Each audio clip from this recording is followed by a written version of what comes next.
नमस्कार दोस्तों आज हम बात करने वाले हैं स्टेयर केस के बारे में। मेरे पास बहुत सारी क्वेरीज आती हैं कि सर स्टेयर केस कहाँ बनाएं, कैसे बनाएं, कहाँ से स्टेयर केस निकलनी चाहिए, कौन सी दिशा से शुरू होनी चाहिए, उसमें स्टेप्स कितने होने चाहिए। आज इसी विषय में चर्चा करेंगे। दोस्तों सबसे पहली चीज़ आती है स्टेयर केस की सही लोकेशन क्या है। तो इसमें सबसे पहली चीज़ आती है, जब भी घर में कोई निर्माण किया जाता है कोई नए घर का, तो उसमें ध्यान दिया जाता है कि स्टेयर्स जो होती हैं ये एनर्जी कैरियर होती हैं। और एनर्जी कैरियर है, एनर्जीज आती कहाँ से है, पॉजिटिव एनर्जी फ्लो होता है नॉर्थ और ईस्ट डायरेक्शन से।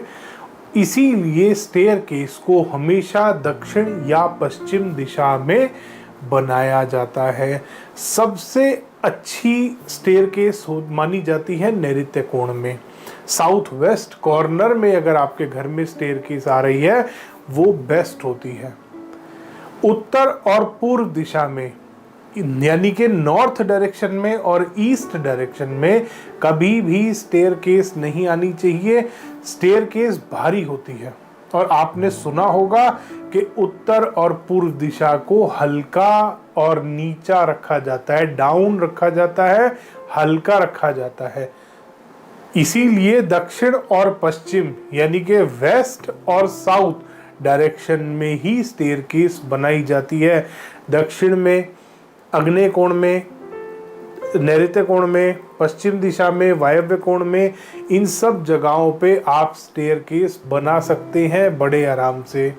दूसरी चीज़ आपको ध्यान करनी है कि कभी भी ब्रह्म स्थान के एरिए में, ब्रह्म स्थान के आसपास स्टेयरकेस नहीं आनी चाहिए। चाहे वो ब्रह्म स्थान के एरिया में आ रही हो, चाहे मर्म स्थान के एरिया में आ रही हो, स्टेयरकेस इन पॉइंट्स पे नहीं आनी चाहिए।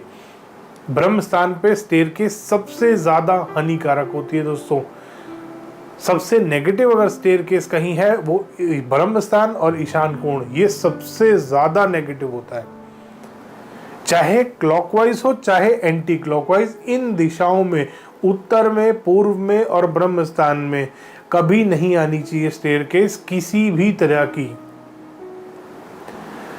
दूसरी चीज अब बात आती है स्टेयरकेस होनी कैसी चाहिए। दोस्तों स्टेयरकेस हमेशा आपको क्लॉकवाइज बनानी है। बहुत बार वास्तु कंसल्टेंट कह देते हैं कि स्टेयरकेस उत्तर दिशा में अगर बना रहे हो या पूर्व दिशा में बना रहे हो या ईशान कोण में बना रहे हो तो एंटी क्लॉकवाइज बना लो। दोस्तों एंटी क्लॉकवाइज स्टेयरकेस कभी भी वास्तुशास्त्र में रिकमेंड नहीं करी गई। मानसार ग्रंथ में क्लियरली लिखा है स्टेयरकेस हमेशा क्लॉकवाइज होनी चाहिए। चैप्टर 7 के श्लोक नंबर 88 में ये बात लिखी हुई है। मानसार ग्रंथ में पार्ट 4 जो है उसका, उसमें क्लियरली लिखा है, उसमें लिखा हुआ है कि स्टेयरकेस कभी भी आपकी एंटी क्लॉकवाइज नहीं बननी चाहिए। अब बात आती है कि स्टेप्स काउंट कैसे करते हैं। दोस्तों स्टेयरकेस में दो चीज होती है, एक होता है स्टेप जिसको ट्रेड बोलते हैं, एक होता है राइजर। स्टेप और ट्रेड जो जिसको बोलते हैं वो होता है जिसके ऊपर आप पैर रखते हैं। राइजर होता है जो सामने खड़ी टक्कर होती है। आपको हमेशा राइजर काउंट करने हैं। अगर आप ट्रेड काउंट करोगे तो कोई कहता है नीचे जहां से स्टार्ट हो रही है वो भी काउंट करना है, कोई कहता है जहां खत्म हो रही है वो काउंट नहीं करना, या वो काउंट करना है वो काउंट नहीं करना है। इसलिए आपको इस झमेले में, आपको इस प्रॉब्लम में पड़ना ही नहीं है। आपको सीधे सीधे खड़ी टक्कर काउंट करनी है। खड़ी टक्कर हमेशा आपकी ऑड नंबर आनी चाहिए। ऑड नंबर में ही स्टेयरकेस होनी चाहिए हमेशा, और क्लॉकवाइज होनी चाहिए। ये दो बातों का आपको हमेशा ध्यान रखना है। अब इसके बाद आता है दोस्तों स्टेयरकेस अगर आपकी किसी भी गलत दिशा में बन गई है, उत्तर दिशा में बन गई है, पूर्व दिशा में बन गई है, ईशान कोण में आ गई है या ब्रह्म स्थान में आ गई है, इसका मतलब आपकी स्टेयरकेस गलत है। गलत है तो आपको उसकी प्रॉपर रेमेडी करनी पड़ेगी। रेमेडी में आप सिंपल कैम्फर का कपूर जो पूजा में भी इस्तेमाल करते हैं और बहुत सारे घर के कामों में इस्तेमाल की जाती है, उसको इस्तेमाल कर सकते हैं अपने स्टेयरकेस में। वो ऑरा को हल्का करने में, ऑरा को लाइट करने में बहुत हेल्प करता है। बहुत बार वास्तु कंसल्टेंट आपको रिकमेंड कर देते हैं कि कोई टॉर्टॉइज लगा लो। दोस्तों, टॉर्टॉइज वास्तु की रेमेडी नहीं है। टॉर्टॉइज का इस्तेमाल चाहे आर्टिफिशियल हो चाहे रियल हो, हम अपने घर में नहीं करते। वास्तु में टॉर्टॉइज रिकमेंड नहीं किया जाता।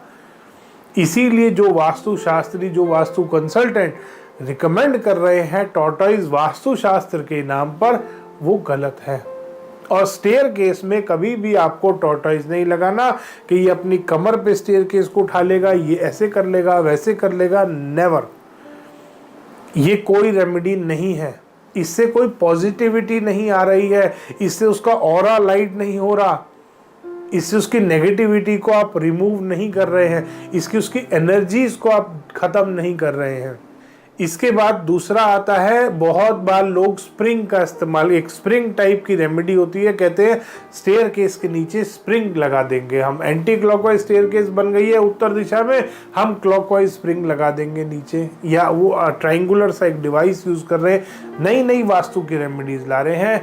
इन सब का कोई फायदा नहीं होता, क्योंकि वहां पे उस दिशा में अगर आप धातु लगाते हैं, कॉपर, ब्रास, इस तरीके की कोई भी चीज लगाते हैं, वो नेगेटिव होती है। वो डायरेक्शन की एनर्जीज को डिस्टर्ब करती है।